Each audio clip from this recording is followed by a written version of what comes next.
nggak apa kali apanya itu, ya kan? Ya, selamat sore kawan-kawan semua. Salam sejahtera bagi kita semua. Ya, sore ini kita kembali bercakap-cakap.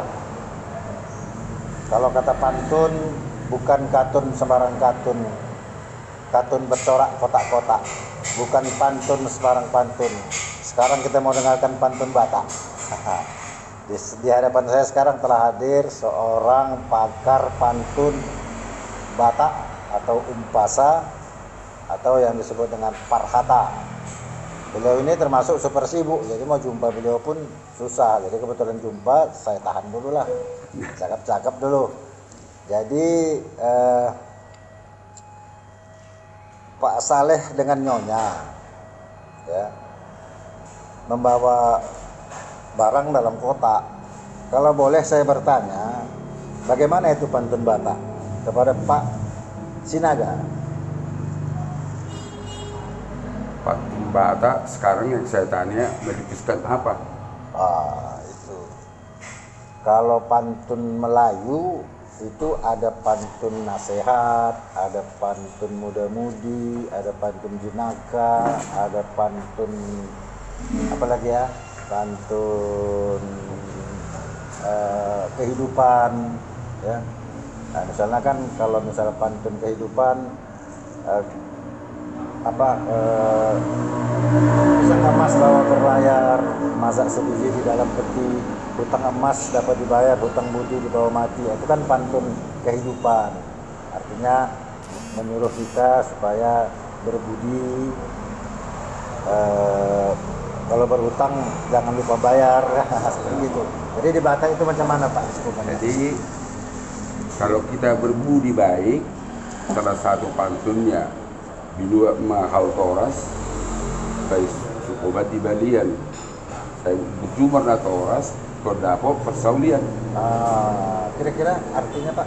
Jadi kita harus baik-baik terhadap orang tua, kita mendapat rezeki. Itu kan pantun nasihat kehidupan. Iya. Kemudian yang lain lagi Pak, tentang pantun muda-mudi misalnya? Kalau muda-mudi yang cocok itu dia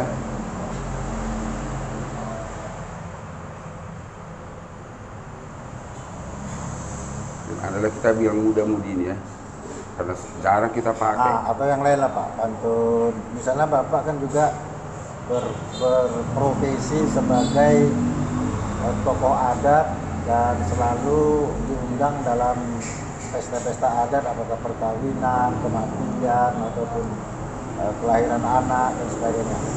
Contoh-contoh pantun seperti itu. Contoh kalau ada kematian, Ya. tentu banyak anak-anaknya, keluarganya.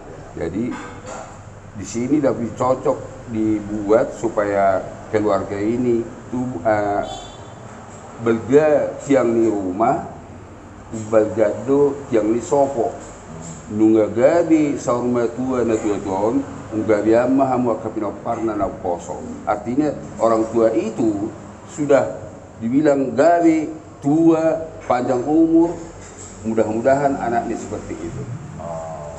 Jadi gabi tiang rumah itu besar tiang rumah. Iya, belga besar tiang di rumah ini lebih besar tiang pendukung sopo. Iya kan? Sudah gabi inata nama tuon atau na tuon, gabi ama semua peparannya na poso. Lebih apalah gitu. Jadi berarti di dalam pantun Batak itu juga ada sampiran ya? Iya, ada sampiran. Sampiran isi, dan sampiran itu berkait erat dengan isi. Isinya. Bukan hanya sebagai Bukan. asal-asal sampiran. Sampiran. Wah, itu luar biasa. Ya. Kemudian contoh lain lagi Pak? Ya. Jadi mengenai apa kita sekarang? Terserah Bapak, yang Bapak ingat. Satu, ada keluarga. Ya. Selalu dalam keluarga ini kurang paham. Udah? Itu abang adik, saudara-saudara. Jadi ada upasa untuk ini. Tiku burung ni inggir-inggir itu buado burung ini si koru. Tohodo di dok ni tigor, arek kotarasindo di dok di tugu. Artinya di son, Pak, sebenarnya yang kau bilang itu benar. Tapi lebih bagus kalau kita berdamai. Itu maksudnya. Kalau sudah damai, ya udah, nggak apa-apa lagi. Berarti bijak sekali bahasanya itu Pak. Iya. Ya, dia nggak bilang salah ya. Bukan salah, ya. bukan salah. Bukan salah. Tapi kita berdamai, itulah lebih bagus. Benar, benar. Nah, menonjolkan masing-masing kan, tapi berdamailah kita. Supaya itu benar, ini benar. Kan itu. Kemudian saya juga pernah dengar ya, ada juga katanya itu ungkapan Batak itu, marana 10 pitu merebut 10 enam. Itu pantunnya gimana? Tubuh masih koru iduluk di purbatua. Tubuh anak-anak, tubuh buru mamu, dongamu mesamar sahur matua. Berarti udah balik di sini. Lahir anaknya lahir ini semua supaya kawannya itu sahur matua. Artinya sampai ke panjang umur. Gitu. Iya, sahur matua. Iya. Nah, kemudian lagi tentang kalau kita meminang misalnya. Seorang laki-laki, bapak mewakili calon pengantin, bagaimana itu menyampaikan itu? Begini, satu ya, kita sekarang mau meminang, Ya. sebentar ya, karena banyak yang paling cepat Oh ya. ke sini.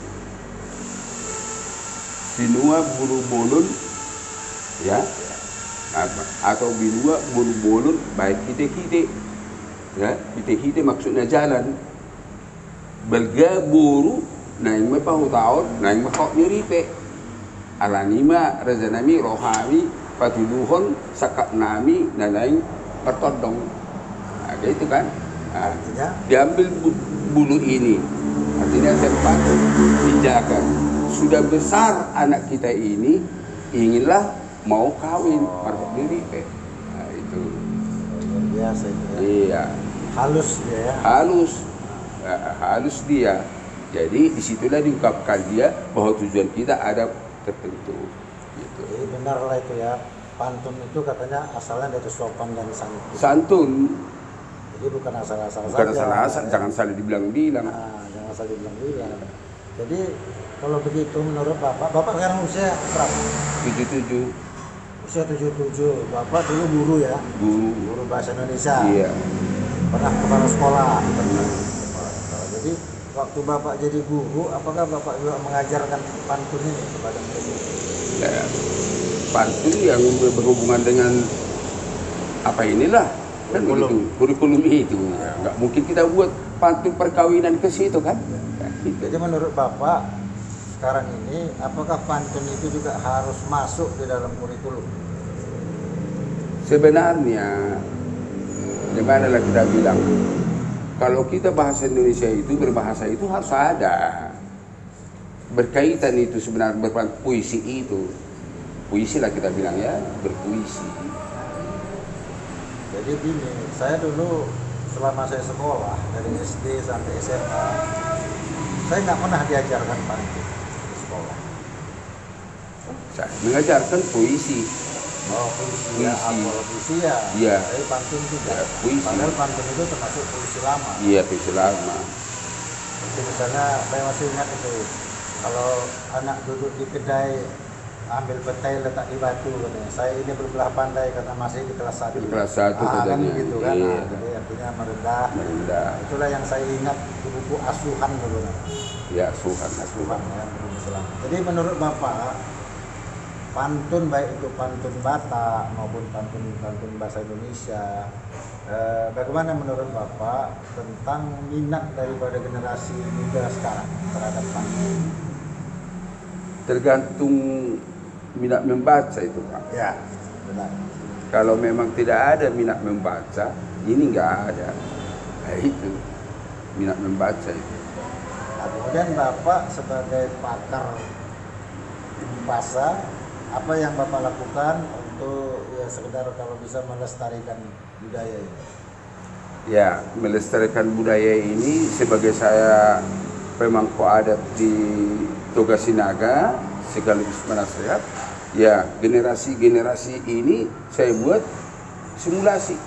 Oh, Simulasi.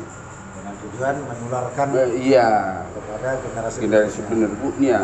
Bagaimana penerimaan mereka? Ya sangat senang Pak.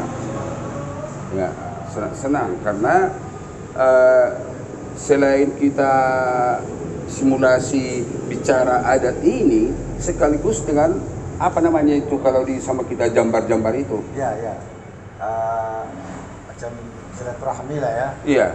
Kan selalu ada ditunjukkan apakah ikan, Ya. apakah lembu, Ya, jambar ya. jambar. Ya. Nah, sekaligus itu harus kita tanamkan pembagiannya. Iya. Ya. Jadi sudah berapa lama Bapak melakukan simulasi itu? Kalau saya ingat ya, sesudah terbentuk Medan Barat, cabang Medan Barat saya sudah 3 kali. Ya, karena kami Medan Barat. Karena Sinaga di Medan ini ada 13 cabang. Nah, sekali udah di cabang orang lain, Medan Poronia sudah. Jadi di dalam acara simulasi itu mereka juga berbicara dengan umpasa. Upasa.